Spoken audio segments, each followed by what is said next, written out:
Hi, I'm Safi. And I'm Mystic. And we're Lore Together, a husband and wife team that goes over all these storytelling, world building, and characters of video games because it's what we like to do together. We lore together.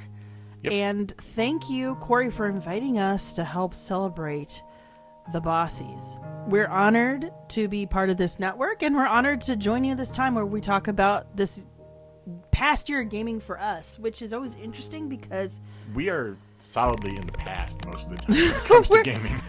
We did have some video game moments this year, so we're just going to talk about the top 5 episodes it was fun for us to record and then play in front of an audience. Some are old games, some are new or new to this year. Exactly.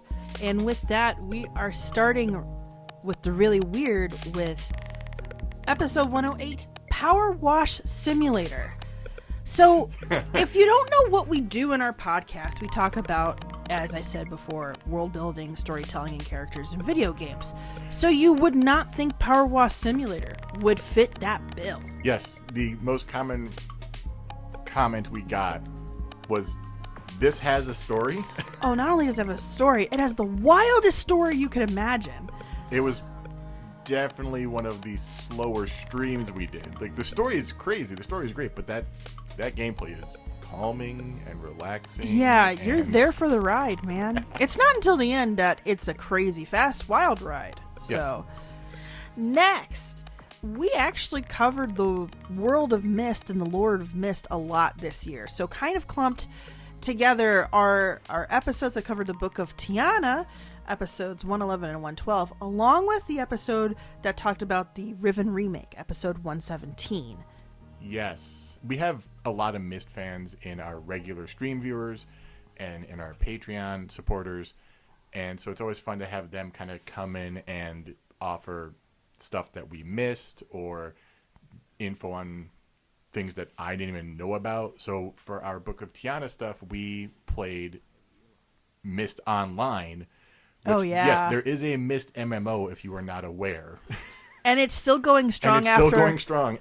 And then the Riven remake, where they just dropped a huge amount of new lore into a game from 97. The expansion of the world and how the kind of weird metaphysics fantasy works in the Myst series within this Riven remake was outstanding to see. So always happy to go back to that world. Next was one that surprised me when we covered it, because most of the time Mystic does the research and I'm surprised. And I was really glad we got the opportunity to talk about Homeworld in episode 114. Mm-hmm. I don't play real-time strategy games, especially 3D. Real-time strategy games really messed me up. If you guys watched the live stream of that, it was pretty pathetic.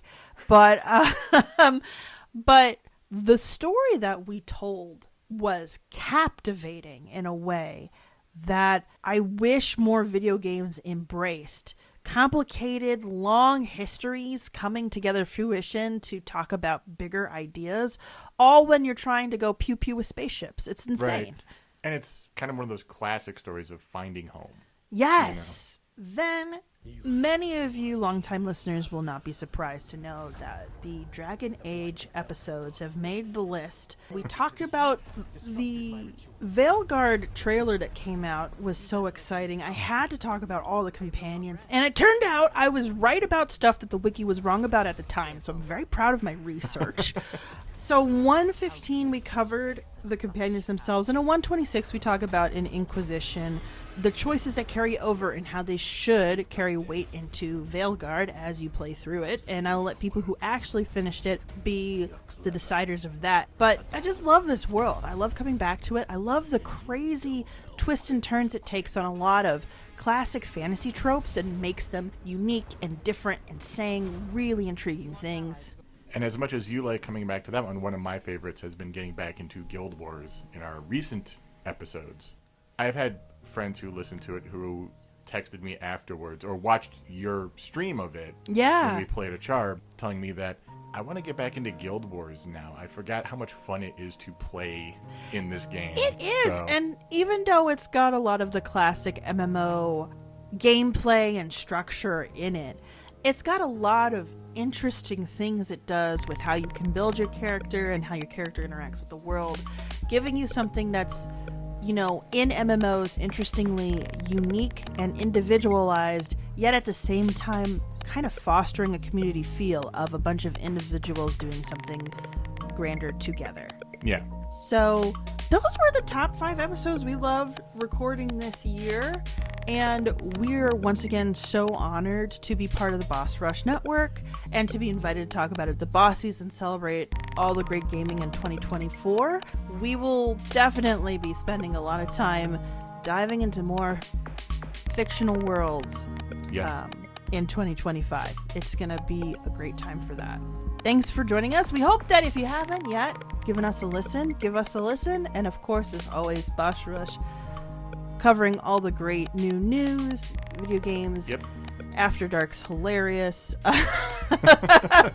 And, and we're just glad to call them, not only fellow podcasters, but, our friends. Yep. So, Thank you. Thank you so much to 2025. Woo! Yay.